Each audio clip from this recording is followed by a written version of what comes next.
ఏయ్, ఎవరని తలారిని ఊరికే తినేయకండి. వాడు నాతోనే ఇలాంటి విషయాలు చెబుతాడు, నేనే అడుగుతాను. ఏయ్ తలారే, రారా ఇటో. ఈ రోజు ముసలోడు తొందలే. ఎవడ్రా వాడు? దొరికాడా? తెలిసిన మొహమేనా?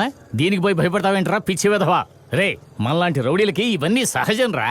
మిలిటరీ ఓళ్లే పట్టుకోలేని ముసలయ్య అని పేరు తెచ్చుకున్నా నన్నే బజార్లో ముసుగేసి నలుగురు కుమ్మేశారు. ఎవరో చెప్పు చాలు, నా సత్తా ఏమిటో చూపిస్తాను. ముసలయ్య ముక్కే పగలగొట్టేశాడే.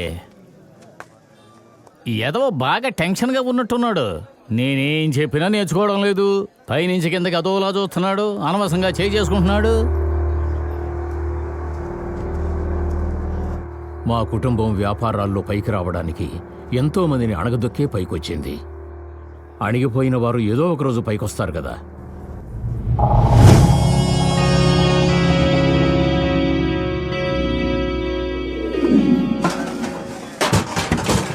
బావా, బిందులన్నీ జాగ్రత్త. మావ ఇంటికి వెళ్తున్నా చోట్ల పడకుండా ఉండాలి. మావయ్య, మీరు వచ్చినందుకు చాలా సంతోషం. పండగ బాగా చేయించారు. దానికి సంతోషం. రేయ్, బిందులు గట్టిగా కట్రా. అవి ఇంటి వరకు వెళ్ళాలి. గుర్రెల సంతలో ఒక్కిళ్ళు కూడా వదలకూడదు, గుర్తుంచుకో. మావయ్య, గుర్తుపట్టలేదా? పద్మనాభం, నా తోడబుట్టిన అన్నయ్య. గుర్తొచ్చింది. సంతోషం. వస్తాను. మంచిది.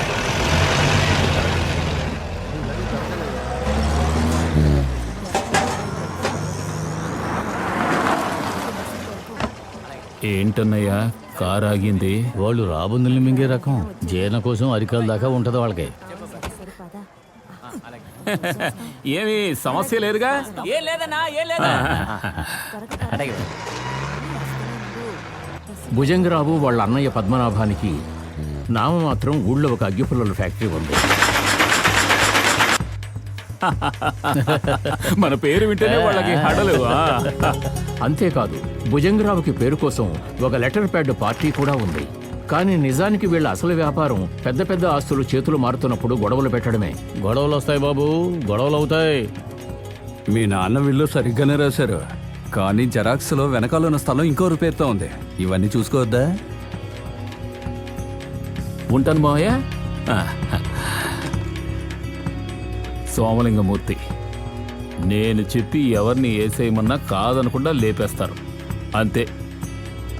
నాకెప్పుడు ఇటువంటి పనులు చేసే అలవాటు ఎక్కువగా లేదు. ఏదో అన్నయ్య చెప్పాడు కదా అని ఒప్పుకుంటున్నాను, అంతే తప్ప మరే కారణమూ లేదు.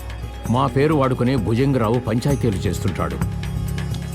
ఈ విషయం తెలిసి సోమయ్య చెప్పిన సమాధానం ఏమిటంటే, మనకే రౌడీజం తెలిసినంతగా తెలివితేటలు లేవు కదా. చిల్లర వ్యాపారాలు చేస్తున్న మాకు ఒక మెట్టు పైకెదగాలనిపించింది. కానీ అటువంటి అవకాశం రావాలిగా.